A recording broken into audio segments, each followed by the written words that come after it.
Hello everyone, welcome to our channel. I hope आप सब safe हैं, घर पे हैं और सोशल डिस्टेंसिंग मेंटेन करे हुए हैं, क्योंकि ये बहुत ही डिफ़िकल्ट टाइम है और ये हम सबको मिलके इसको पार करना है साथ में। तो फ्रेंड्स, हमने लास्ट लेक्चर में पढ़ा था एक्सप्लोजिव्स की डेफिनेशन, एक्सप्लोजन की डेफिनेशन, और एक एक्सप्लोजिव कहलाने के लिए एक सब्सटेंस को कौन कौन सी कैटेगरी और कौन कौन से क्राइटेरिया को फुलफिल करना होता है, उसके बारे में हमने लास्ट लेक्चर में डिस्कस किया था। पर आई गेस जो भी स्टूडेंट्स ऐसे हैं जिन्होंने अभी मास्टर्स में फोरेंसिक ली है या फोरेंसिक बैकग्राउंड उनका नहीं है, उनको टेक्निकल टर्म्स के बारे में पता नहीं है, उनको कई ऐसे टर्म्स इनकाउंटर हुए होंगे लास्ट लेक्चर में जिनका उनको मीनिंग नहीं समझ में आया होगा या उनको समझ में नहीं आया होगा कि एक्चुअली हम किस बारे में बात कर रहे हैं। तो आज का लेक्चर हमारा जो है वो ऐसे ही कुछ बेसिक कंसेप्ट्स को लेके है जो एक्सप्लोजिव्स को पढ़ते टाइम हमारे सामने जो टर्म्स आते हैं, जो कंसेप्ट्स आते हैं, जिनका क्लियर होना बहुत ज़रूरी है। तो चलिए स्टार्ट करते हैं आज का लेक्चर।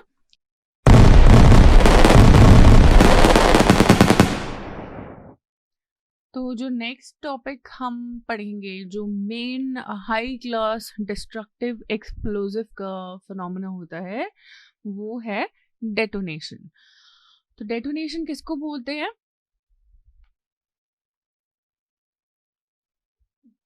एक ऐसा केमिकल ट्रांसफॉर्मिंग प्रोसेस है, एक distinct mode of chemical decomposition है जो कि शॉक वेव्स लाती हैं, जो एक अनस्टेबल सब्सटेंस के ब्रेक डाउन होने से जो एनर्जी रिलीज होती है, जो हीट और प्रेशर और जो गैसेस रिलीज होती हैं, वो इंक्रीज ऑफ वॉल्यूम होने की वजह से जो एक शॉक वेव क्रिएट करती है सराउंडिंग में या उस एक्सप्लोजिव मटेरियल के अंदर, उसकी वजह से जो केमिकल ट्रांसफॉर्मेशन होती है एक्सप्लोजिव की, हाई क्लास सेंसिटिव एक्सप्लोजिव की, वो डेटोनेशन कहलाती है।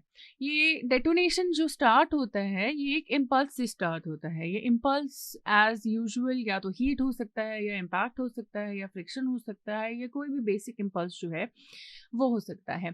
इस इम्पल्स की वजह से क्या होता है, जो हमारा मेटास्टेबल या अनस्टेबल सब्सटेंस है, अब ये अनस्टेबल सब्सटेंस मतलब जिस कंडीशन में वो एग्जिस्ट कर रहा है उस एक्सप्लोजिव के अंदर, वो उसका नेचुरल स्टेट नहीं है, तो वो ऑलवेज रेडी है, हमेशा वो रेडी रहता है कि वो अपना ये अनस्टेबल स्टेट छोड़ के स्टेबल फॉर्म में आ जाए। तो ये जो शॉक वेव होती है ये बहुत स्ट्रॉन्ग होती है, और इन शॉक वेव्स की वजह से क्या होता है, ये अनस्टेबल सब्सटेंस जो है वो रेडीली अपने आप को एटॉमिक फॉर्म में ब्रेक डाउन कर देता है, वो टूट जाता है छोटे छोटे एटम्स में, और एक स्टेबल सब्सटेंस या बहुत सारे स्टेबल सब्सटेंस फॉर्म करता है along with production of huge amount of heat इतनी कि टेम्परेचर 3000 से लेके 5000 डिग्री सेल्सियस तक पहुंच जाए, बहुत सारा प्रेशर जो कि चारों तरफ डिस्ट्रीब्यूट हो जाता है in the form of shock waves. और ये जो शॉक वेव्स होती हैं, ये जो हमारा अनरिएक्टेड एक्सप्लोजिव मटेरियल बचता है आफ्टर डिटोनेशन इनिशिएट हो जाती है, उसके बाद अलोंग द मटेरियल वो मूव करने लगती है। तो जो अनरिएक्टेड मटेरियल में ये जो मूव करती है और ये केमिकल ट्रांसफॉर्मेशन का जो प्रोसेस है, जो केमिकल रिएक्शन है, वो जो इनिशिएट करती है, वो जो स्पीड होती है मूवमेंट की through the unreacted explosive material, वो इस शॉकवेव की होती है सुपरसोनिक। सुपरसोनिक मतलब जो स्पीड ऑफ साउंड है उससे ज़्यादा स्पीड से ये along the explosive material move करती है। और ये जो शॉकवेव होती है उसके पीछे ही जो ऑलरेडी मटेरियल जो है जिसमें रिएक्शन शुरू हो गया है, या जो रिएक्शन चल रहा है, जो पीछे का एक्सप्लोजिव मटेरियल है जो ब्रेकडाउन हो चुका है, और ब्रेकडाउन होने की वजह से जिसने हीट और प्रेशर क्रिएट किया हुआ है, उसकी एक एक्सोथर्मिक वेव फ्रंट भी इस शॉक वेव के पीछे पीछे जलती है, उसके साथ साथ चलती है। वो ये इस शॉक वेव को वो कॉम्प्लीमेंट करती है, उसके इफेक्ट में एक एडिशन देती है। और ये जो पूरा प्रोसेस है from the point of initiation to the point of explosion, ये जो डेटोनेशन स्टार्ट होने के बाद से लेकर कंप्लीट एक्सप्लोजिव मटेरियल जब तक यूज हो जाता है, जब तक बर्न आउट हो जाता है, ये जो पूरा प्रोसीजर का जो टाइम है ये माइक्रो सेकेंड्स में होता है। मतलब डेटोनेशन और एक्सप्लोजन के बीच में हार्डली कुछ माइक्रो सेकेंड्स का डिफरेंस होता है। तो ये एक इंस्टेंटेनियस रिएक्शन है, एक स्पॉन्टेनियस रिएक्शन है, जिसमें ज़्यादा टाइम स्पैन बिल्कुल भी नहीं लगता है, इतना ज़्यादा वो एक्सप्लोसिव मटेरियल जो है वो सेंसिटिव होता है। तो नेक्स्ट जो हम आपसे डिस्कस करेंगे वो है डेटोनेशन के प्रोसीजर में एक्चुअली क्या होता है। तो पहला जो होता है वो होती है इम्पल्स। इम्पल्स ने इम्पैक्ट किया या इम्पल्स को एक्सपोजर मिला, एक्सप्लोजिव को इम्पल्स का एक्सपोजर मिला क्योंकि वो मेटास्टेबल या अनस्टेबल है, उसकी एक टेंडेंसी है स्टेबल सब्सटेंस में कन्वर्ट होने की।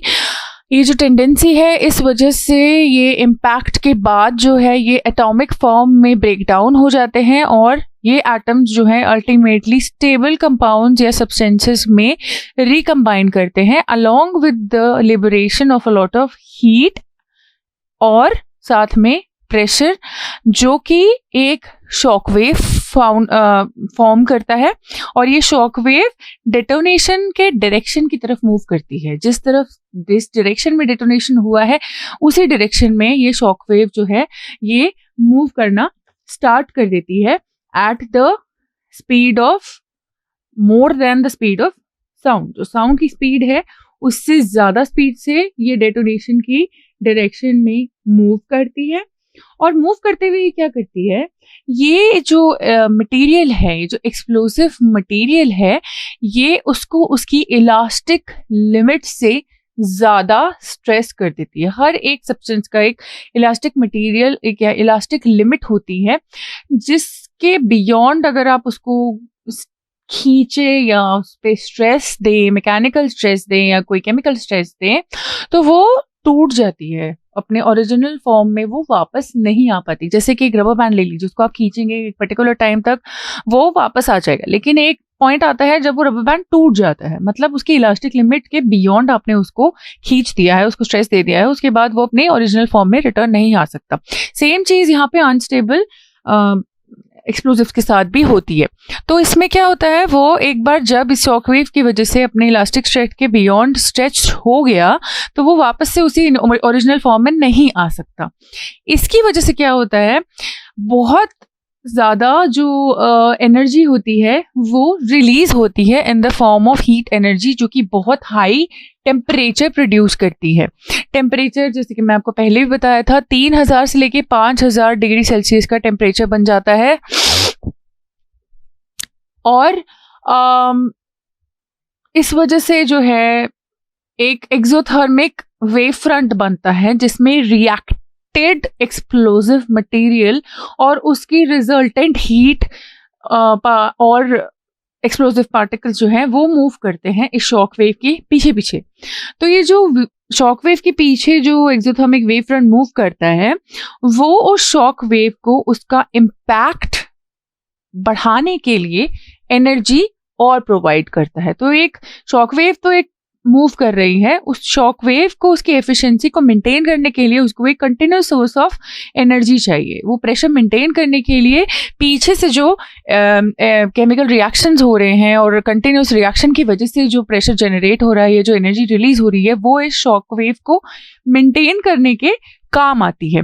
जो स्पीड होती है वेव की, जो शॉकवेव की स्पीड होती है या डेटोनेटिंग वेव बोलते हैं हम उसको, उसकी जो स्पीड होती है वो 1500 मीटर पर सेकेंड से लेके 9000 मीटर्स पर सेकेंड तक जाती है।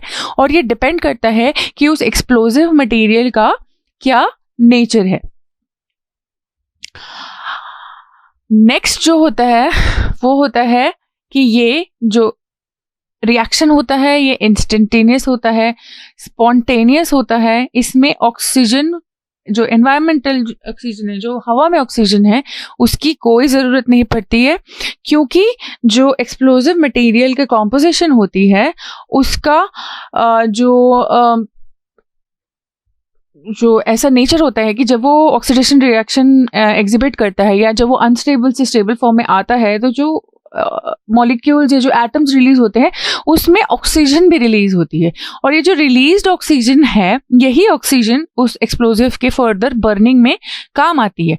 क्योंकि उसको कंटिन्यूस ऑक्सीजन की सप्लाई मिलती रहती है, इसीलिए ये एक सेल्फ सस्टेनिंग रिएक्शन है और इसको बहुत कम टाइम लगता है। अगर ये वेट करता है करे कि बाहर की ऑक्सीजन, एनवायरनमेंट की ऑक्सीजन हम लें और उसके बाद हम चलें, तो ये बहुत डिलेड रिएक्शन हो जाएगा। पर एक्सप्लोजिव का मतलब यही होता है कि वो जल्दी इमीडिएट, जैसे ही उस पर इनिशिएशन या उसकी डेटोनेशन हुई है उसी के साथ साथ वो एक्सप्लोड करे। तो इसीलिए ये इंटरनल सप्लाई ऑफ ऑक्सीजन इस रिएक्शन को स्पॉन्टेनियस, इंस्टेंटेनियस और विद इन माइक्रोसेकेंड एग्जिबिट होने की कैपेसिटी देता है। और ये तब तक चलता है जब तक ये पूरा का पूरा जो एक्सप्लोजिव है उसको, उसके मास को एक्सपेंड नहीं किया जाए, उसका पूरा का पूरा मास यूज अप ना हो जाए, खत्म ना हो जाए, और जब तक पूरा मास गैस में कन्वर्ट ना हो जाए। थोड़े पॉइंट्स हैं जो इसमें हमें फोकस करने होते हैं। वो ये है कि जो शॉक वेव है, मैंने पहले ही बताया, वो 1500 से 9000 मीटर्स पर सेकेंड की रेंज से मूव करती है, जो जिसको हम डेटोनेशन वेव बोलते हैं। जो टेम्परेचर होता है वो 5000 डिग्री सेल्सियस तक जा सकता है। जो डेटोनेशन का प्रोसेस है वो अल्टीमेटली एक्सप्लोजन को कॉज करता है और अल्टीमेटली उससे डिस्ट्रक्शन जो होती है वो प्रॉपर्टी की एग्जिबिट होती है। नेक्स्ट कुछ इम्पॉर्टेंट टर्म्स होते हैं एक्सप्लोजन्स या एक्सप्लोजिव्स पढ़ते हुए जो हमें पता होने चाहिए। पहला है वेलोसिटी ऑफ डेटोनेशन। तो वेलोसिटी ऑफ डेटोनेशन है जिस रेट से डेटोनेशन एक एक्सप्लोजिव के अंदर प्रोपोगेट करता है या मूव करता है, उसको हम डेटोनेशन वेलोसिटी कहते हैं। वो वेलोसिटी उस चीज़ की होती है या उस एस्पेक्ट की होती है या उस स्पीड की होती है जिस स्पीड से वो जो रिएक्शन जोन है वो एक अनरिएक्टेड एक्सप्लोजिव के मास के अंदर मूव करता है या बढ़ता रहता है। जितना ज़्यादा एक एक्सप्लोजिव की डेंसिटी होती है उतनी ही ज़्यादा डिग्री ऑफ कन्फाइनमेंट होती है एक्सप्लोजिव की, और जितनी ज़्यादा डेंसिटी होती है उतने ही इफेक्ट उस वेलोसिटी ऑफ डेटोनेशन पे पड़ता है। तो जो शॉक वेव है और ये जो एक्सोथर्मिक वेव फ्रंट है, इसका जब अनरिएक्टिव एक्सप्लोजिव के अंदर जो मूव करने का या आगे बढ़ने का towards the direction of detonation जो स्पीड होती है या जो वेलोसिटी होती है, उसको हम वेलोसिटी ऑफ डेटोनेशन बोलते हैं। और ये जो वेलोसिटी है ये एक पर्टिकुलर एक्सप्लोजिव का कैरेक्टरिस्टिक फीचर है। मतलब ये कि अलग अलग एक्सप्लोजिव्स की वेलोसिटी ऑफ डेटोनेशन अलग होती है। उनका मास, उनका एटॉमिक स्ट्रक्चर, उसकी डेंसिटी, इंटरमॉलिक्यूलर स्पेस, उसका फिजिकल स्टेट, ये सारी चीज़ें उस वेलोसिटी ऑफ डेटोनेशन को अलग अलग सब्सटेंसेस के लिए अलग अलग बनाती हैं। तो ये जो वेलोसिटी ऑफ डेटोनेशन है ये एक पर्टिकुलर एक्सप्लोजिव की कैरेक्टरिस्टिक फीचर है, उसकी आइडेंटिफाइंग कैरेक्टरिस्टिक है जिसके थ्रू हम फोरेंसिक में ये पता लगा सकते हैं कि वो कौन सा मटेरियल था, या जो हमारे पास जो एविडेंसेस आ रहे हैं वो एक्चुअली में वही एक्सप्लोजिव था जो सीन ऑफ क्राइम में यूज़ किया गया था या नहीं। तो ये बहुत इंपॉर्टेंट एस्पेक्ट है एक एक्सप्लोजिव को आइडेंटिफाई करने का। दूसरा जो टर्म हमें पता होना चाहिए वो है ब्रिसेंस। तो ये जो शॉक वेव प्रोपोगेट हो रही हैं into the explosive and then explosive के बाहर आसपास की हवा में, एटमॉस्फेयर में, एयर में, और इसके पीछे पीछे जो रिएक्टिंग एक्सप्लोजिव का जो हाई टेम्परेचर वेव जो साथ में आ रही हैं, और उसके पीछे जो कंटेनर ऑफ एक्सप्लोजिव हो गया या एक्सप्लोजिव का ही थोड़ा बहुत पार्टिकल्स आ रहे हैं छोटे छोटे बहुत ही ज़्यादा स्पीड पे। तो ये तीनों चीज़ों का मिला के जो एक्सप्लोजिव या एक्सप्लोजन साइट पे और उसके आसपास की चीज़ों पे जो डिस्ट्रक्टिव, जो शैटरिंग, जो टूटने का, बिखरने का, इधर उधर गिर जाने का ये जो इफ़ेक्ट होता है, उस इफ़ेक्ट को हम ब्रिसेंस बोलते हैं। और ये ब्रिसेंस जो है ये एक्सप्लोजिव के पावर पे डिपेंड करता है कि वो एक्सप्लोजिव कितना स्ट्रॉन्ग है, कितना हाई है, कितना सेंसिटिव है, कितनी ज़्यादा उसमें पावर है। उस पर डिपेंड करता है कि उस एक्सप्लोजिव का ब्रिसेंस इफेक्ट, जो ब्रिसेंस है वो कितना ज़्यादा होगा या कितना स्ट्रॉन्ग होगा या कितनी ज़्यादा वो दहशत या डिस्ट्रक्शन कॉज करेगा। तो आज का लेक्चर फ्रेंड्स यहीं पे एंड होता है। आप प्लीज़ हमारे इस चैनल को like, share, comment and subscribe करिए। और अगर आपको कोई भी कंसेप्ट रिलेटेड या कोई भी टॉपिक रिलेटेड या कोई नोट्स रिलेटेड, आपके करिकुलम के कोई प्रॉब्लम से रिलेटेड कोई भी अगर क्वेरी है तो काइंडली आप हमारी इस ईमेल से हमारे से कांटेक्ट करिएगा। और हम बहुत ही जल्दी अपने वेबसाइट sakshaforensic.com पे लाइव क्लासेस और लाइव लेक्चर्स के सेशन स्टार्ट करने वाले हैं। तो अगर आप इंटरेस्टेड हैं तो काइंडली हमारी वेबसाइट पे विज़िट करिएगा और अपनी क्वेरीज़, अपनी टॉपिक्स जो आप चाहते हैं कि आपको लाइव लेक्चर्स में पढ़ाए जाए वो आप मेंशन करिएगा और हम फिर आपके लिए स्पेशल क्लासेस शेड्यूल कर सकते हैं। Thank you for watching.